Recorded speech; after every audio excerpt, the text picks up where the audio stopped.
Hey, what's going on? It is yours truly, Timothy J. Jones. Thank you for stopping by the State of the NFL podcast. I ask that you hit that like button and subscribe to the channel. This is a channel where we talk about some of the hottest topics in all of the NFL. Hey, what's going on, sports fans? My name is TJ Jones, and welcome to another edition of the State of the NFL podcast. It's where we talk about some of the hottest topics in all of the National Football League. And like always, I ask that you hit the like and subscribe button. It helps the channel to grow. I really appreciate that. On this edition, we're going to be talking a little bit about Tyreek Hill, the wide receiver of the Miami Dolphins, and him causing some issues at Miami Dolphins training camp. And this has been a story that a lot of sports media have been following, especially since we know how the Miami Dolphins season ended, with Tyreek Hill being very, very upset about how the season ended for the Dolphins. Statistically, he had his lowest numbers since he left the Kansas City Chiefs a couple of years ago. I actually have those stats up there right here. Tyreek Hill played in all 17 games. He had 81 receptions for 959 yards. Averaging 11.8 per reception and 6 touchdowns. He had 8 rushing attempts for 53 yards, no touchdowns. And it marks the first time since 2019 where he did not achieve a 1,000-yard season. And, you know, that's uncharted territory for Tyreek Hill. Of course, we know that the guy at one time was the number one rated player among his peers on NFL Top 100 going into the 2024 season. And you know, last year he stood by his locker. He was very dejected. He talked about how he wanted to get out of there, and it left a bad taste in the mouth of the Miami Dolphins organization, as well as his teammates. And, you know, I was wondering how this situation was going to play itself out.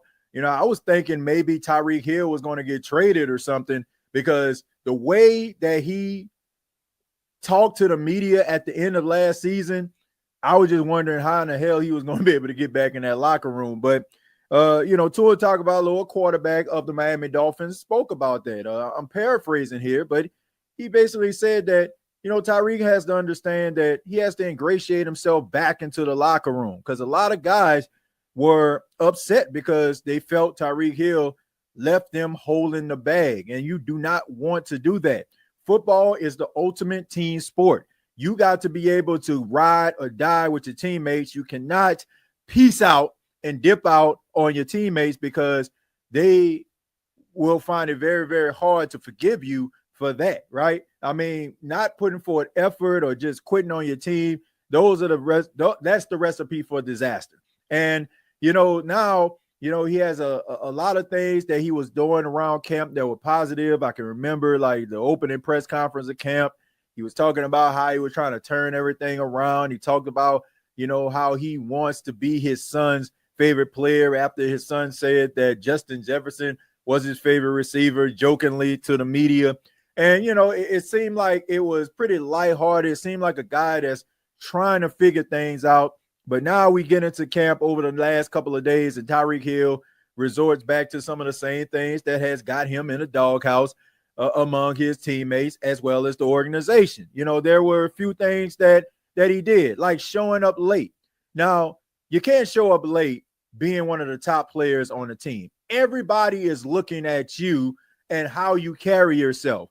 And you have a lot of these young players out here that are basically looking at Tyreek Hill, hoping that maybe one day they can get close to the career that he has. And he's not leading by example by showing up late. But I will say this. According to reports, it seems like the Miami Dolphins have this routine where a lot of players can come anytime that they want to, come in late. So this story about Tyreek Hill isn't that big of a deal, because quite frankly, well, guys are always late, or they come when they want to. And that is an indictment on Mike McDaniel, which, you know, I'll save that towards the end of this video. But Tyreek Hill showing up late, the fact that, you know, he basically criticized running back Devon Achane, saying that he's not that big back, you know, he's not a short yardage guy.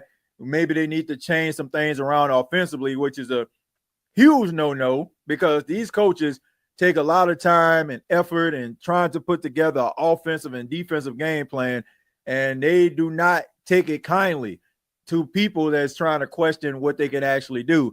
And also, that's just mad disrespectful to Devon Achane, his teammate. Devon Achane, to me, is poised to have a really big season. Just a guy that I feel like is slowly but surely becoming a very integral part to the offense of the Dolphins. Last year he had 203 rushing attempts for 907 yards. He had 6 rushing touchdowns, and I expect for that to be on the uptick. Now that you no longer have Raheem Mostert, he's with the Las Vegas Raiders. This is a great opportunity for Devon Achane to be that featured back. And, why would you sit up there and try to, question the coaches and their ideas and their views? I mean, Mike McDaniel kind of, just rubbed it off a little bit. He was a little irritated by the statement being asked of him about Tyreek Hill's comments.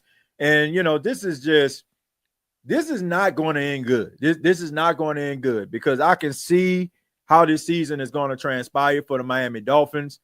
Back to Mike McDaniel, I feel like he goes into this season on the hot seat. It's amazing how things change. He comes in, he was hired by the Miami Dolphins a few years ago.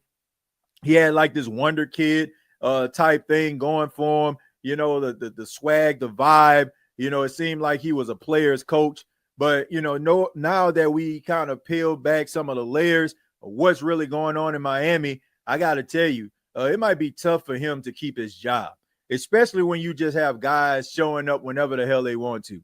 And, you can't just go back and renege on some of the antics and some of the practices that you have, right? I mean, you are what you are at this point. You can't just be, judge, jury, and executioner now. Now guys are trying to figure out what and who you are. It's going to be hard for you to revert into something that maybe a lot of guys may consider you not being. And, it's best for you to run a tight ship early. Make sure that you set the tone. Make sure that you are dotting the I's and crossing the T's, because these players are going to, take advantage of the opportunities that present itself. So if you're not, calling everybody out for being late, if you're not closing up your meetings, guys aren't going to change. So I'm just wondering, what is going to happen to Mike McDaniel? He's a really good offensive mind. He knows how to call offense. Maybe he needs to, implement the tight ends a little bit more, but at the end of the day, he's a really good offensive mind, but he might be one of those guys that end up losing their job at the end of the day, because, you can't, allow certain things to happen, keep happening, and then all of a sudden, now it's getting out of control. Now all of a sudden you want to try to reel it in. Guys aren't going to buy what you're selling. But all in all, I think that Tyreek Hill has got to get on board, man. There are some good things that he was doing. There was a interception that was caught at practice by Mika Fitzpatrick, and he ran him down. Those are things that teammates are looking at, looking at the effort. But they are not going to give you an opportunity to redeem yourself if you're showing up late, questioning the offense, and then, also just complaining about every little thing. I don't know how this is going to turn out. I do know that more than likely Tyreek Hill will not be on the Miami Dolphins team in 2026 at least. He's going to be 32 around that time. And, they probably can save a lot of money, if I'm not mistaken, maybe like $30 million, allowing him to be a cap casualty. So all in all, they're going to have to figure this thing out, because Miami has a lot of talent offensively, that featured, Devon Achane and Jalen Waddle and so many other offensive players on this team. And Tyreek Hill needs to get on board. He has aspirations of being a 2,000-yard receiver. I don't know if that's going to happen, that you got Jalen Waddle. He's a beast in his own right. But you have to be able to contribute the best way that you can. And I know for a fact that Tyreek Hill is better than 900 yards. He's a 1,000-yard receiver. I just hope that he can get it together and Miami can utilize his strength and they can work together to have a really good season in the AFC East.